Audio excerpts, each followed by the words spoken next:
Hi viewer, please watch, like, share and subscribe our YouTube channel. There is a lot of practice material available on our YouTube channel. Thank you.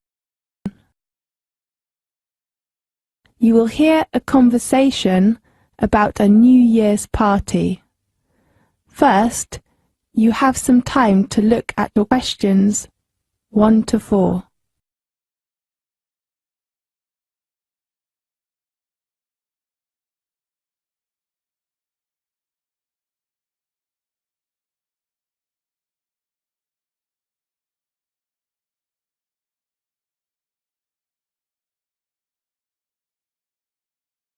You will see there is an example that has been done for you. On this occasion, only the conversation relating to this will be played first. Hi Sam, let's try and get it sorted out today, okay? Yeah, sure. It's time we started working out the details. Exactly. What should we begin with? Date. Okay. When is the best time to hold the New Year's party? How about 30th of December? I'm afraid that's a bit late. Yeah, the day before? Fine. 29th of December?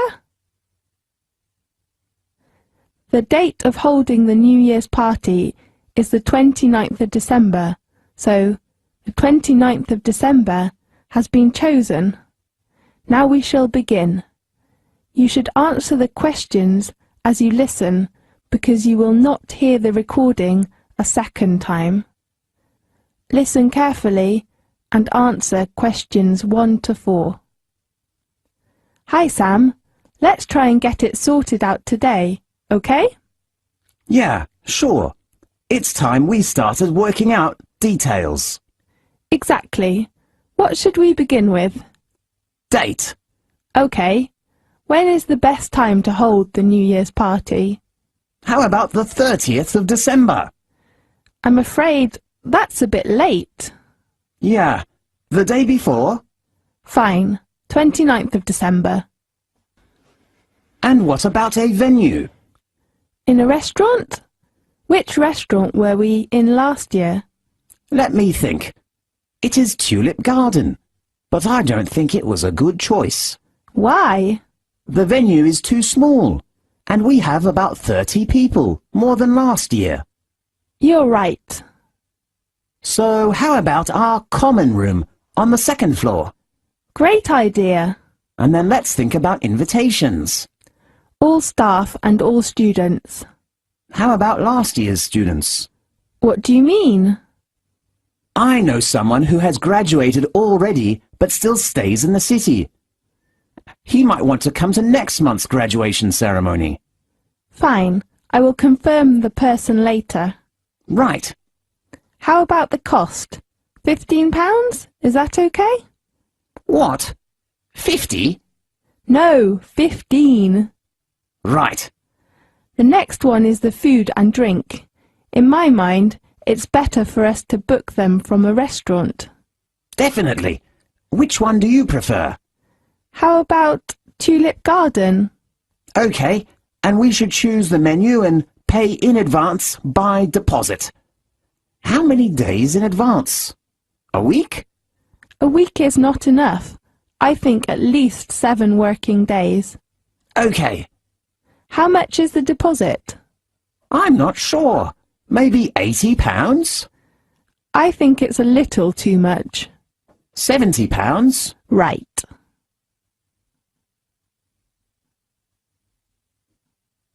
Now look at questions 5 to 10.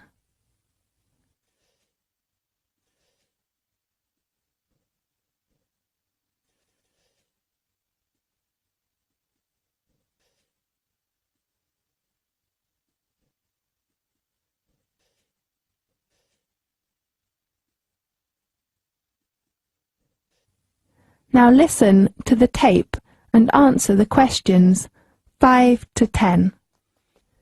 Well, let's talk about the menu. Yes. Appetizer first. What was it last year? I remember there was fruit juice and onion soup. Do you want to change? Yes, I didn't like that soup. Maybe we can order tomato soup instead of onion soup. Is that okay? Good. And the next one is main course. How about chicken or beef? I prefer a roast dinner. Good idea. And the third one is vegetables. How about a vegetable salad? Fine. What vegetables do you prefer? Carrot and tomato. Yeah. And potato and corn? Yes, I like corn. It is good for the eyes. Really? Yes. And pea and onion? Okay, and how about lettuce and cucumber? Yes. Ladies usually like that. That's perfect. Then for dessert, how about traditional chocolate cake? Why not? And ice cream? I think mango pudding is better. Okay, mango pudding and chocolate cake. The last one is drinks. I think almost everyone likes coffee. Yes. And Sprite and cola? Fine. Do you think if we should prepare for some souvenirs? We can take some photos, print them, and give them to all the people at the end of the party as a memory. Good idea. This is the end of section 1. You now have half a minute to check your answers.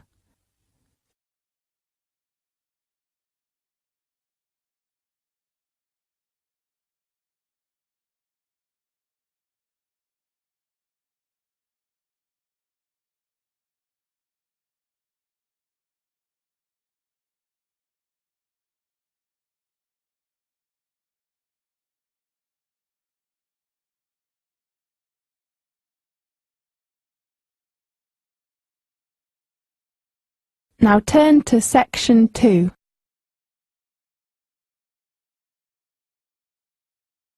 Section 2. You will hear a conversation about a computer centre in campus. First, you have some time to look at questions 11 to 17.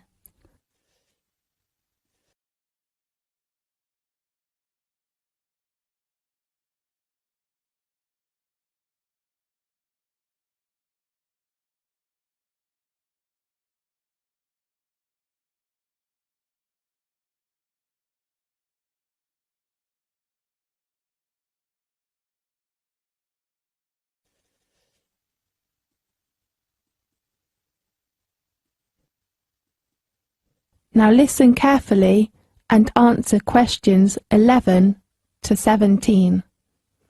Hi, Mary. How are things going? Fine. And you? Actually, I'm worried about the computer centre. What's the matter? Because I didn't attend the computer centre meeting yesterday. I can tell you the information about it. Really? You're so nice. Well, what do you want to know? When is the registration time of the computer centre? It is at 9 a.m. to 4 p.m. from Monday to Friday this week. Today is Friday, right? Yes. Oh no. Don't worry, you can register tomorrow morning. But tomorrow is Saturday. Yes, on Saturday. The registration time is 9 a.m. to 12 a.m. That's so great. Yes. Do you know where the registration office is? Yes, room 214 on the second floor of the main building. 240 or 214? 14. And you should take some documents when you go there. What kind of documents? A fee? No, we are registered students, so we needn't pay any fee. Great. You need to take your student card and one passport photo. Okay. And on the meeting, the lecturer told us some rules of the computer centre we have to know. What kind of rules? Is that very important? Yes, the first one is the opening hours. I hope it closes late. Right, it opens at 9 o'clock as usual and closes at 11 in the evening. Perfect. There is no smoking and noise in the computer centre. Fine. Can I take some snacks? You can only eat something in the lounge. Then can I take my bag into the computer centre? There is a student locker in the lounge. You may put your bag in the locker, so do remember to take a lock. Fine. And do not occupy the locker for more than 3 days. Yes. May I reserve a computer? Yes, there is a reservation system in the computer centre. You can reserve it 3 days in advance. Fine. I'd like to know if there is a photocopier or printer in the computer centre. Of course, on the second floor, but remember to take your student card. Why? Because none of the machines take coins. Fine. And do not use them 10 minutes before the centre is closed. All right. Now look at questions 18 to 20.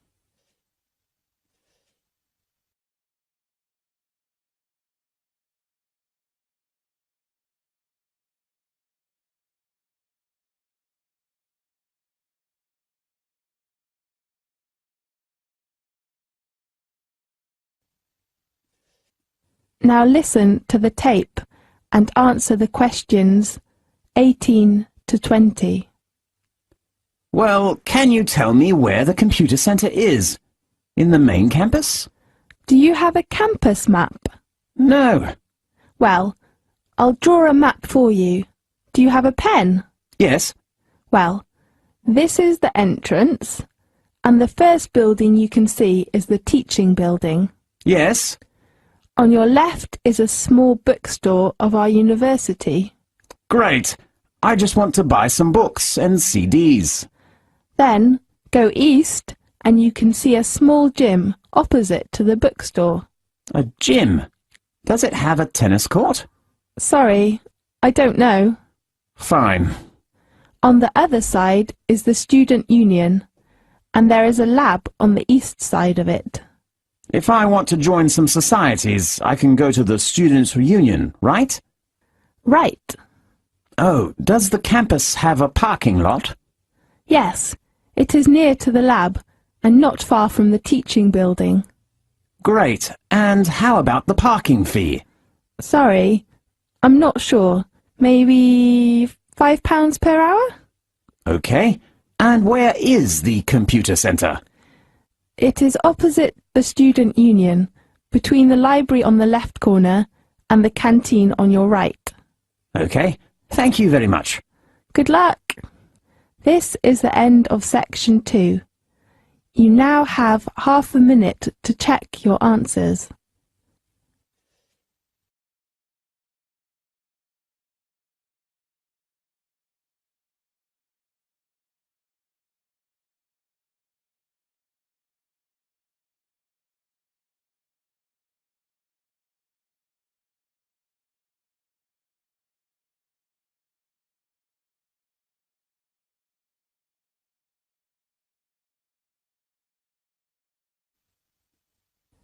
Now turn to section 3.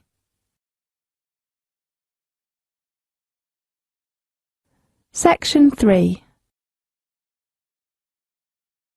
You will hear a conversation about a student's dissertation meeting.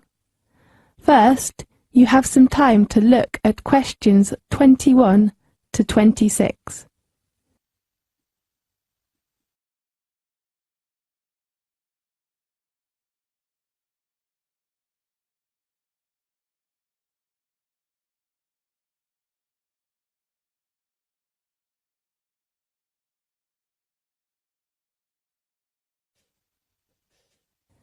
Now listen carefully and answer questions 21 to 26.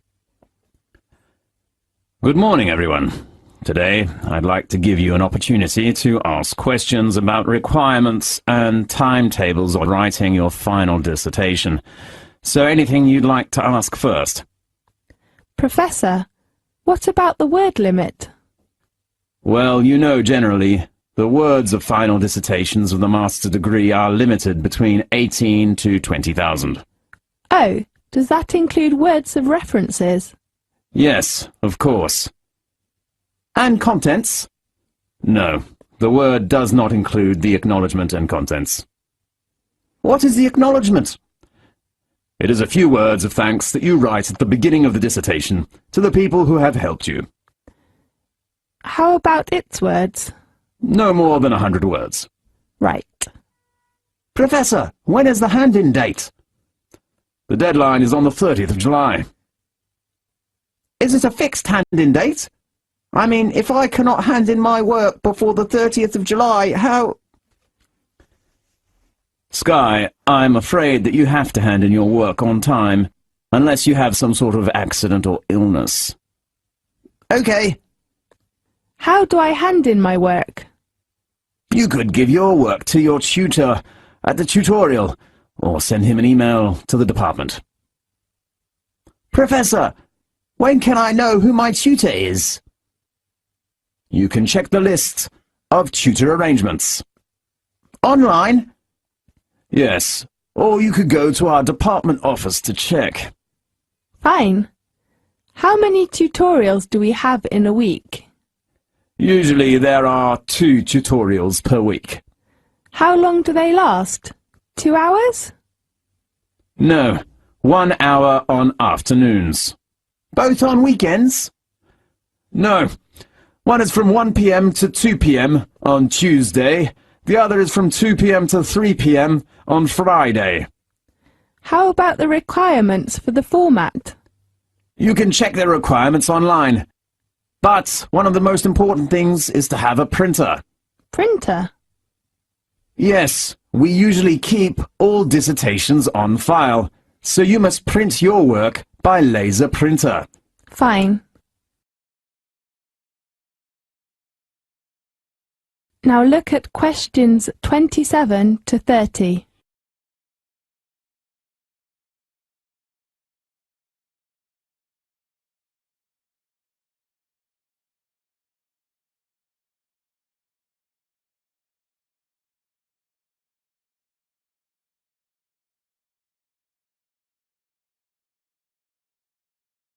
Now listen to the tape and answer the questions 27 to 30.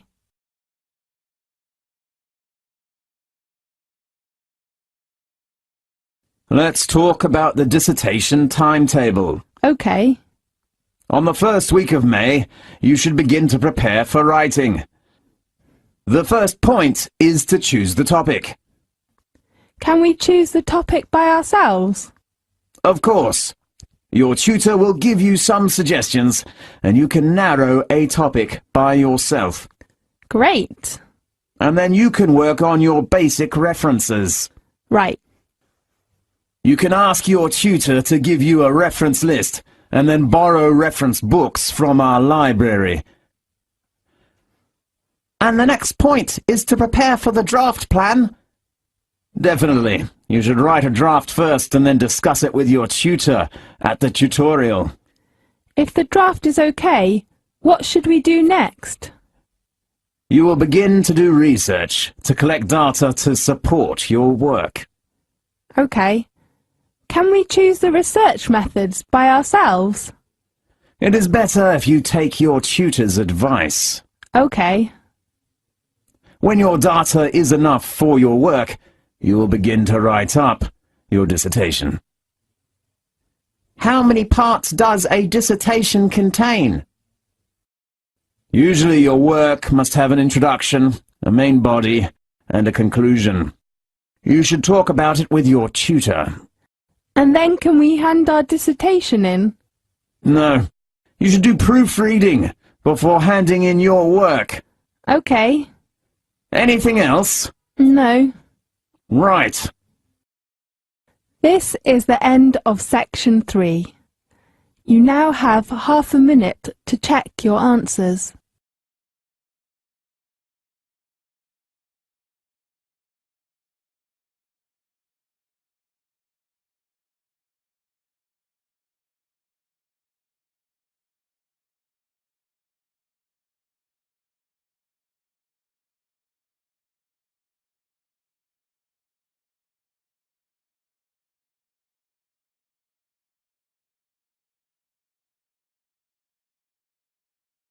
Now turn to Section 4.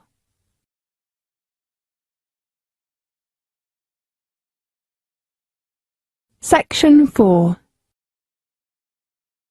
You will hear a lecture about Australia. First, you have some time to look at questions 31 to 40.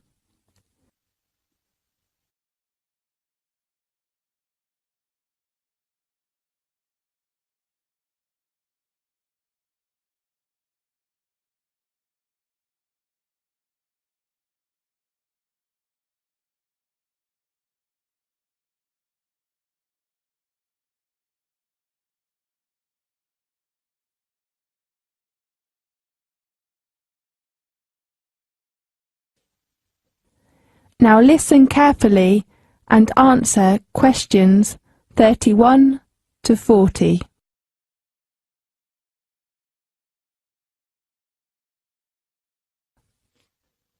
Australia is the world's smallest continent and largest island. It is one of the oldest land masses and flattest of all the continents. After Antarctica, Australia is the second driest continent. Most areas of Australia are semi-desert or arid. Almost 40% is north of the Tropic of Capricorn. On its western coast is the Indian Ocean, and on its east, the Coral and Tasman Seas of the South Pacific Ocean. Australia is the only nation which occupies an entire continent. It is about 25 times larger than Britain and almost double the combined areas of Pakistan and India. There are three main structural characters. The first one is the Great Western Plateau. It covers most of Western Australia, much of the Northern Territory and South Australia, and part of Western Queensland. Its average elevation is about 300 metres. East of the plateau, extending from the Gulf of Carpentaria in the north to eastern South Australia and the western Victorian coast, is the great lowland belt known as the Central Eastern Lowlands. The belt's average elevation is 150 metres. And at Lake Eyre in South Australia, it drops to about 12 metres below sea level. The last one is the Eastern Highlands, better known as the Great Dividing Range, following the eastern coast south from far northern Queensland to southern Tasmania. Nearly over 400 kilometres from the coast and sometimes forming part of it. Their average altitude is less than 910 metres, although peaks exceed 1,800 metres in the rugged southeastern area called the Australian Alps. Nearly a third of Australia is north of the Tropic of Capricorn, and the rest is the temperate zone. Low rainfall and clear sky is a feature of the climate on most of the continent. In Australia, summer is from December to February, autumn, March to May, winter, June to August, and spring, September to November. For most of the country, January usually is the hottest month in summer. The flag of Australia is the only one to fly over the whole continent. The small Union Jack represents the historical link with Britain. The large star has 6 points for each of the states and 1 star for the territories, and the small stars form the Southern Cross, a prominent feature of the Southern Hemisphere night sky. Australia has no official or traditional national costume. Green and gold have been used traditionally by Australian Olympic and other sporting teams for most of the 20th century, and have become the national colours formally in 1984.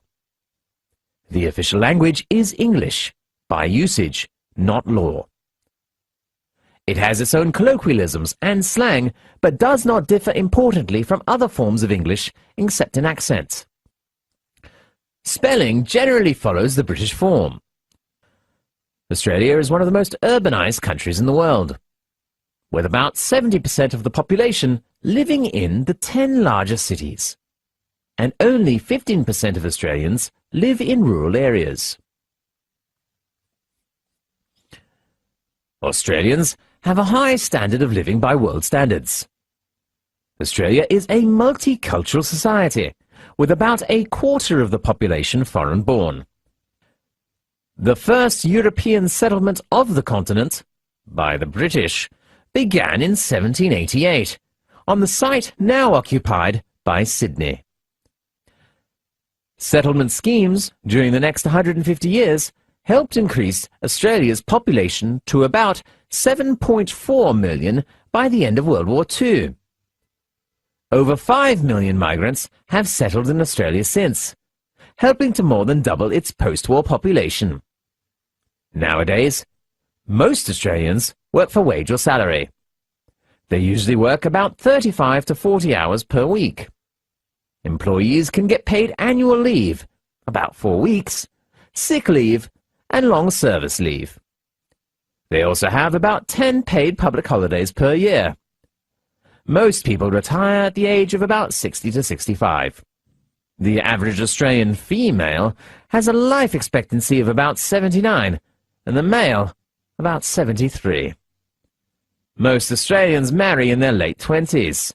On average, couples have 2 to 3 children. Many aspects of the arts in Australia have their roots in Europe, but its Asian neighbours have made a main impact on its own history and culture. Distinctively, Australian trends are developing, and the vigour and the originality of the arts in Australia often surprise visitors. In the late 1970s and early 1980s, the great problem facing the arts was the same as in other nations: increased costs and a decrease in government financing. But increasing public interest provided the momentum to carry them through difficult times. The Australian government has developed tax deduction policies to encourage greater financial support of the arts. A tax deduction is available for donations of property to public libraries, museums and art galleries. The Australia Council is a funding agency of the government. The agency spends over $50 million per year. More is spent by state governments.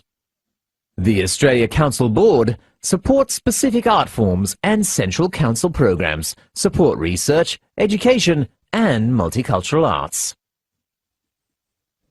This is the end of section 4. You now have half a minute to check your answers.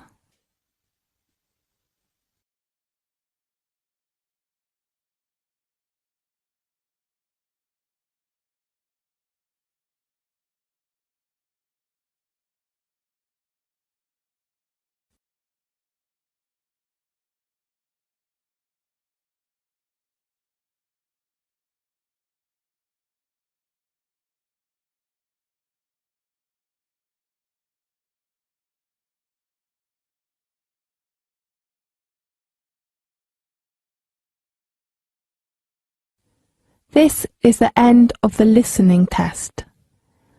You now have 10 minutes to transfer your answers to the listening answer sheet.